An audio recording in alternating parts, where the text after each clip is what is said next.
host of the Gridiron.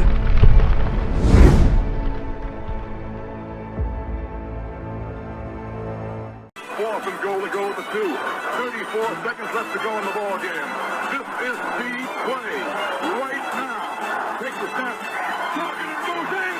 Targeted all alone. And the quarterback keeps. Wow, what a call. Nobody touched him. If they were to get Carter. Now, of course, now all the mock drafts coming out and everything like that seem like, obviously, as of right now, Cam Ward 1.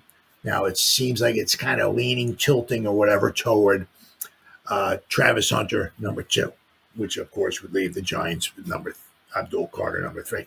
Unless, right, for whatever reason, right, Shane and Dable have met Shedeur, his dad. They've seen him a lot, talked to him a lot, pro day, all that stuff and everything, right? If they're that, this guy can do it, right? They might wind up taking him, but there's a good chance. If everybody's talking about it, possibly generational talent, but Carter being as good as he is, one of the best edge rushers in the past 5 years. Pass on him. The difference he could make in a defense. Now, let's not forget, like what Lawrence Taylor, I'm going to talk about him once again. Spoiler alert. The Giants always had a very good defense. Usually had a pretty good defense, but you bring that one guy in. The one guy that the other team has to account for on every play, right? Now, I'm not saying Carter's going to turn into a Lawrence Taylor or something, but he's going to make everybody else around him better. It's going to really elevate the defense. As I said, let's not forget we got a Thibodeaux in, right? We're going to slide Banks over to cornerback number 2. Hopefully that'll help him a little bit. Hopefully it lights a fire under his butt, and he needs to go out and prove something. It's going to do a few things. If the guy's just kind of lollygagging through life, if he's a lollygagger, he's just going to lollygag through his next 2, 3, seasons 3 and 4, and probably get released and whatever. If he's a powder, if he's, why is everything always that? He's going to go in the corner and suck his thumb and wet his pants and all that. And he's going to just, but I know. If he's a fighter, right? He's like, I'm number 2 cornerback now. We'll see about that. So we'll see. We'll see what happens to him, right? But I said, we have 3 very good cornerbacks right now, and we have a couple good safeties, right? The defensive front, edge rush, But the problem would be, right? Because basically, we got Kayvon over here, we got Burnsy over there, we got Sexy in the middle. Where are you putting Carter at? You're not putting Burns and Carter as 2 edge rushers on one, or a defensive end, whatever you want to, Somebody's got to kick into the middle. Maybe it's Kayvon. Who knows? Don't know. But Carter was also used as an off-ball linebacker as well in colleges. Right? This past season was his first year in college that he had 12 or 12 and a half sacks. And that he was used as like a defensive end. His first season. And he had like 12 and a half sacks. Crazy. That's going to be a problem because you're going to want to keep everybody happy as well, too. Kayvon ain't going to, Kayvon's going to want to stay on the field. Burnsy, of course, he's going to be on the field. Dex is going to be on the field. That could take a Karake off. He's the one calling the signals, right? You can't put Carter in there for 20 plays a game. You got to find where are we putting all these guys, right? But that's a good problem to have, right? We got too many defensive players? Yeah, that's a good thing to have, right? So how would the Giants use Abdul Carter?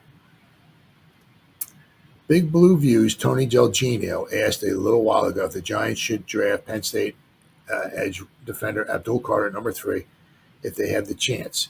Given the current roster with Burns and Kayvon already in place on the edges, how would the Giants get Carter on the field enough to justify using a 3rd overall pick to select them?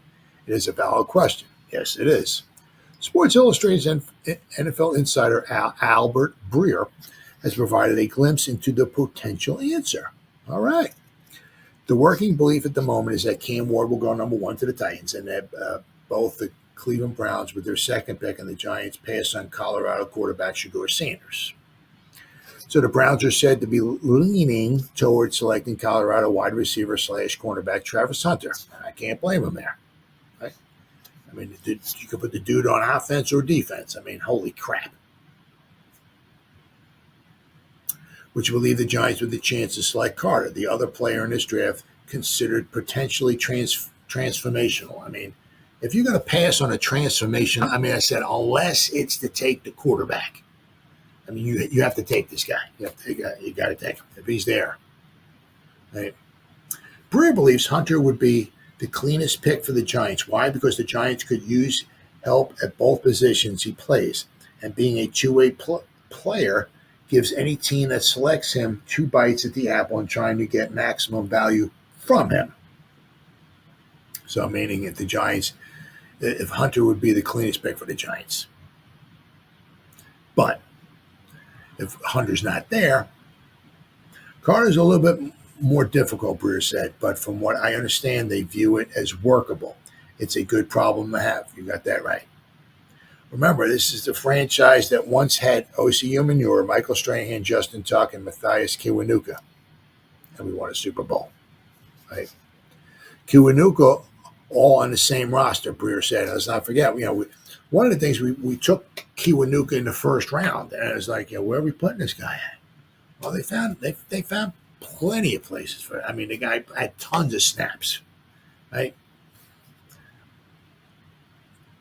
They actually drafted Matthias Kiwanuka, if you remember, with those other 3 players at a very high level. We had OC, we had Justin Tucker, we had Michael, but Michael was at the end of his career, toward the end of his career. But then they drafted Kiwanuka. But that's why you can't have too many edge rushers. Can't.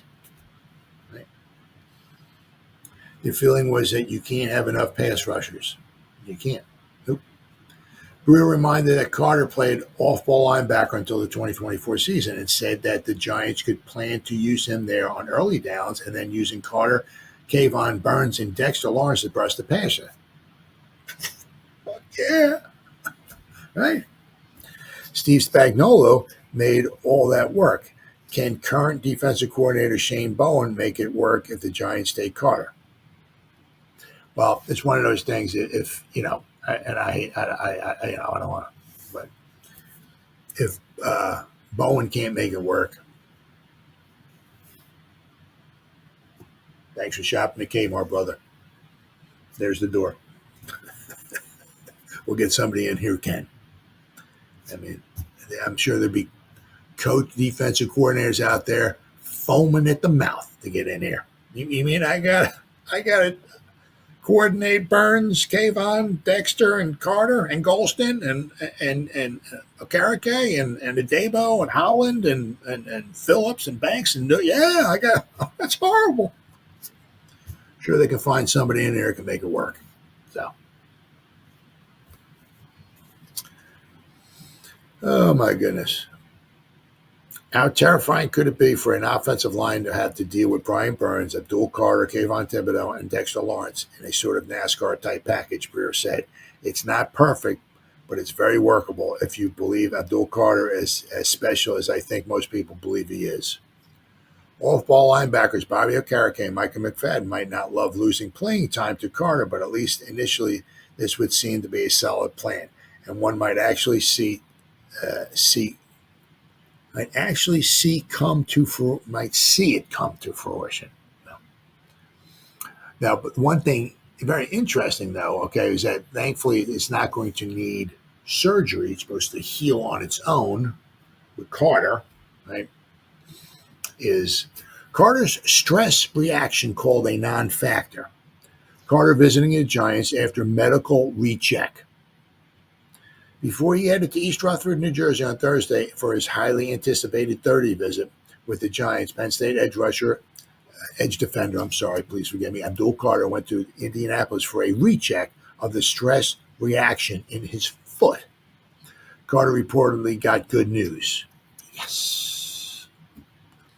Per ESPN NFL insider I'm Adam Schefter. I'm Shefty. Carter's foot is healing and no surgery will be needed. Yes.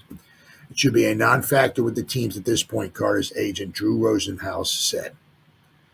Recent mock drafts have trended toward giving Carter to the Giants with the 3rd overall pick. Todd McShay did so in a mock draft released on Thursday. He wrote, "The reason the Giants can't reach for a quarterback here like Shedeur Sanders or Jackson Dart is because Carter is available." You got that right. It's that simple. You can't pass up on a tier 1 or blue chip talent for a quarterback who doesn't carry that type of grade. Nope. You can't reach. I view this as a huge win for the Giants, though. They get arguably the best player in the class, whose positional value is considered by most as second only to quarterback. At pick number 3, Carter's versatility will allow defensive coordinator Shane Bowen to drive opposing quarterbacks wild. Just imagine a 3rd and long Carter Burns, Kayvon stalking around before the snap. Get ready to hunt. You got that right. Carter is Dane Brugler's number 2 overall prospect. A 3-year starter at Penn State, Carter lined up as a wide rusher and former defensive coordinator Tom Allen's 4-man line, standing up and rushing with his hand on the ground. After initially wanting to stay at off-ball linebacker, he made the transition to an edge role in 2024 and lived up to his high expectations, ranking number 1 in FBS in tackles for loss, 23.5. Now, let's not forget, he misses tackles too. Right? Number 2 in pressures with 66. Number 7 in sacks with 12.5. This is only his first season as an edge rusher. His production matches his traits, and his impact was best captured in the 2024 Orange Bowl loss to Notre Dame, even though Carter played that game with an injured left shoulder. Right? So he's tough. Tough dude. With only 1 season under his belt as a true edge rusher, Carter needs continued polish in his attack. His arrow is pointing sky high, though, because of his get-off burst, body twitch, and competitive intensity. Despite having average size for the run game responsibilities, he regains his balance quickly and taking a jolt from blockers and plays with tremendous range to slip blocks and close in a flash. Overall, Carter is a disruptive presence because of his explosive nature and how he mixes up his rushes to win with speed, force, and a budding arsenal of moves. He projects as a 1A pass rusher with a gift for consistently making the quarterback move his feet and making plays in the run game. Absolutely. So there we go. All right. As I said, whoever, if the Giants are forced to take Travis Hunter, go. Bring him on, baby. Just think about it. Him on one side, Malik on the other. Holy cow. I could throw the football and we could win some football games, right? But I'm thinking about Carter. Think of the impact of an edge rusher. Wow. Right?